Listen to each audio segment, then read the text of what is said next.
नमस्कार। आज के वीडियो में सभी छात्रों का स्वागत है। कक्षा 7वीं, विषय हिंदी, कन्नड़ माध्यम, दूसरी इकाई, पाठ दूसरा, सब चढ़ा दो वहाँ। कविता वाचन और अर्थ, पन्ना क्रमांक 20। तो इस स्क्रीन के बाद यह स्क्रीन आपको दिखाई देगा।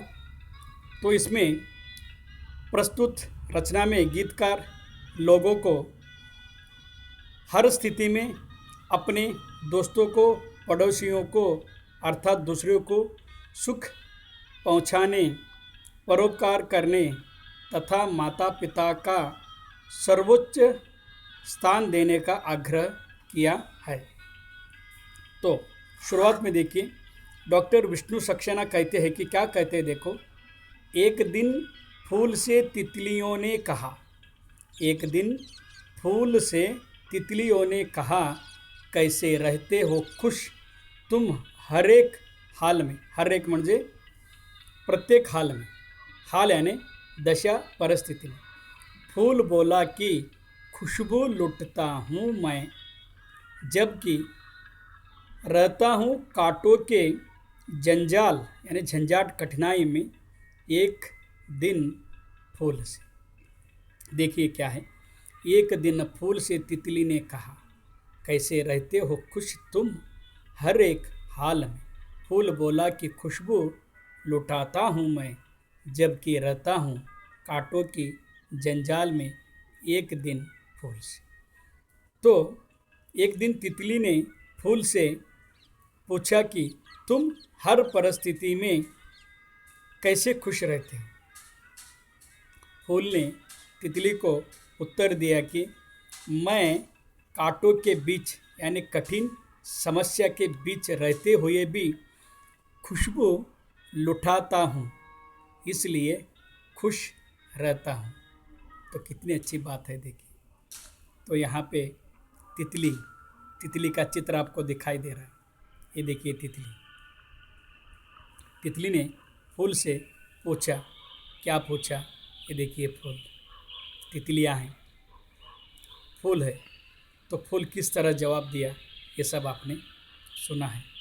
उसके बाद यहाँ भी एक डायलॉग बॉक्स आपको दिखाई दे रहा है।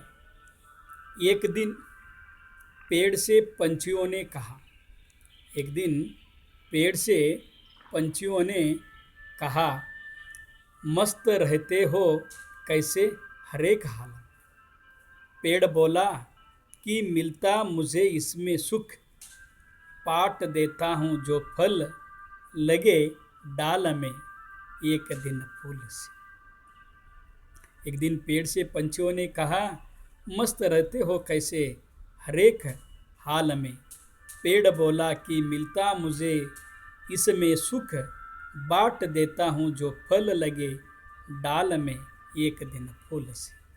तो क्या है, देखिए, एक दिन पक्षियों ने यानी पंछियों ने पेड़ से पूछा कि तुम हर परिस्थिति में, हर समस्या में कैसे खुश रहते हो।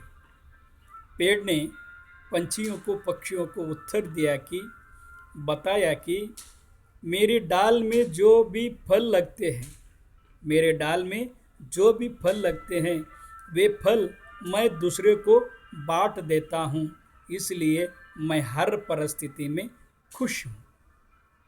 देख कितना सुंदर जवाब दिया है। उसके बाद ओठ और आँख के बीच में जो चर्चा है यहाँ पे हम देखने वाले हैं। देखिए, एक दिन ओठ से आँख ने कहा, ओठ से आँख ने कहा, मुस्करा कैसे लेते हो हर एक हाल में।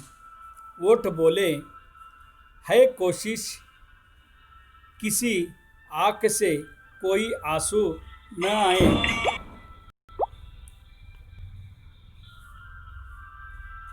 कोशिश की आँख से कोई आंसू न आए, नए साल में एक दिन फूल से। देखिए, एक दिन ओठ से आँख ने कहा, मुस्कुरा कैसे लेते हो हर एक हाल में। ओठ बोले, है कोशिश किसी आँख से कोई आंसू न आए साल में एक दिन फूल से। देखिए, कवि कहते हैं कि एक दिन आँख ने ओठों से पूछा कि तुम हर परिस्थिति में कैसे मुस्कुराते रहते हो। ओठ ने आँख से अपनी मुस्कुराहट का रहस्य बताते हुए कहा कि मेरी कोशिश यही रहती है कि नए वर्ष में किसी भी आँख से आंसू न गिरे। देखिए, कोई आंसू न आए नए साल में, नए वर्ष में किसी की भी आंखों में आंसू न आए, इसलिए मैं खुश रहता हूँ। उसके बाद यह स्क्रीन आपको दिखाई देगा। एक दिन मैंने पूछा सृजनहार यानी विधाता, सृष्टि निर्माता परमात्मा को, आपसे भी बड़ा कौन इस काल में। बोले, भगवान, माँ बाप से है ना कोई बड़ा, सब चढ़ा दो वहाँ जो रखा थाल में एक दिन फूल से। देखिए, कवि कहते हैं कि विधाता से पूछा कि इस युग में सबसे बड़ा कौन है। विधाता कवि को उत्तर दिया, इस युग में माता पिता से बड़ा कोई नहीं है। थाल में यानी वहाँ पे सब कुछ चढ़ा दो, वहीं पे तुम्हारा जो भी है वहाँ पे अर्पण करो। देखिए, भगवान किस सुंदर शब्दों में उत्तर दिया है, जो भी है माँ बाप के चरणों में चढ़ा दो। तो यहाँ पे देखिए चित्र में दिखाई दे रहा है, तो इसका अर्थ है सब चढ़ा दो वहाँ। तो देखिए, सब कविता सुनने के बाद, यानी इस कविता में तितली ने फूलों से क्या कहा, तो कैसे खुश रहती हो, तो फूल ने क्या कहा, मैं खुशबू का स्वाद लेती हूँ इसलिए खुश रहती हूँ। तो पंछियों ने पेड़ों से पूछा, तो पेड़ ने कहा, मैं क्यों खुश रहता हूँ, क्योंकि जो डाल में लगी हुई जो फल है सबको देता हूँ इसलिए खुश रहता हूँ। तो उसके बाद ओठ ने आंखों से कहा, तुम खुश कैसे रहते हो। तो आँख ने कहा, मेरा यही कोशिश है कि नए वर्षों में किसी की भी आंखों में आंसू न आए।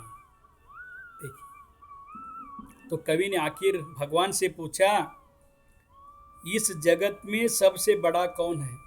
तो भगवान ने कहा, देखिए, माँ बाप से कोई बड़ा नहीं है। जो भी आपको अर्पण करना है, चढ़ाना है, माँ बाप के चरणों में चढ़ा दो। तो देखिए, तो वीडियो अच्छी लगी तो ज़रूर लाइक कीजिए। यानी सब चढ़ा दो वहाँ, यानी पड़ोसियों को, मित्रों को अपन सहकार करना है, परोपकार करना है, सुख पहुँचाना है, इसी कविता का भावार्थ है। तो वीडियो अच्छी लगी तो लाइक कीजिए, कमेंट कीजिए, और इस चैनल पे अगर आप नए हो तो सब्सक्राइब कीजिए। तो अगले ऑडियो में इस पाठ के यानी इस कविता का स्वाध्याय लेखन कैसे करेंगे इसके बारे में जानकारी देंगे। तब तक के लिए इस वीडियो को विराम देंगे। जय हिंद, जय महाराष्ट्र, जय कन्नड़ाम्बे। बहुत बहुत धन्यवाद।